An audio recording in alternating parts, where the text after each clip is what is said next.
אז מה קורה חברים? היום אני אראה לכם את הפוקימונים שלי. שנייה, איפה הפוקימון גו שלי?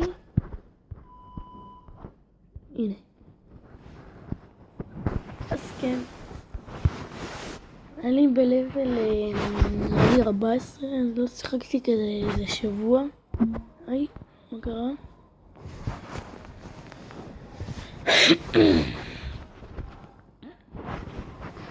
אז כן, עכשיו זה טוען. נראה לכם כאן את הפוקימונים שלי. אני התחלתי כזה בתחילת החופש הגדול לפני חודשיים. ואני ממש נראה עכשיו, אני ממש סוג של טוב. עכשיו זה נפתח לי. כן, בסוף של לבל 14.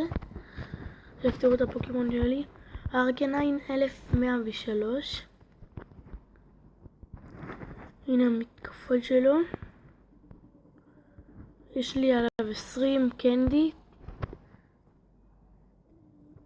וזה פיג'יות על 661.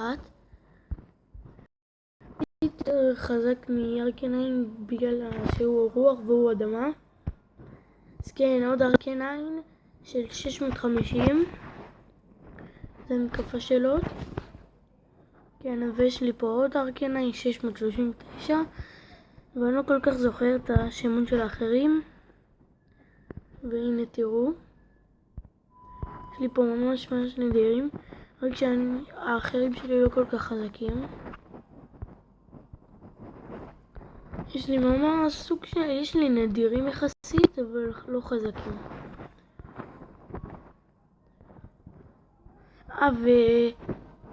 ויש כאילו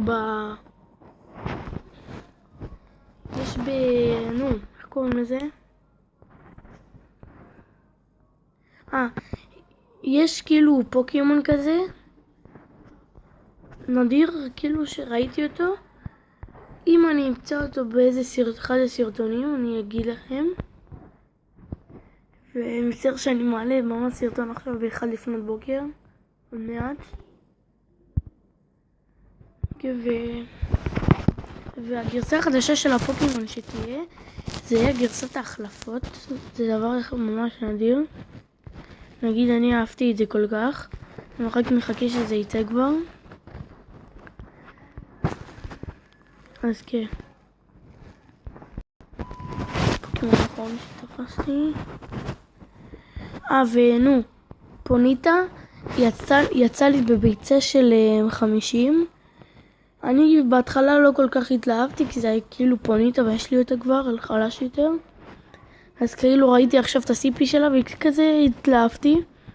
ואותו מצאתי מדרך מאיזה מקום באוטו. אותו שדרגתי, עשיתי לו איבולוציה. כן. ואת הביצים מצאתי ברכבת. כן, אז יאללה ביי.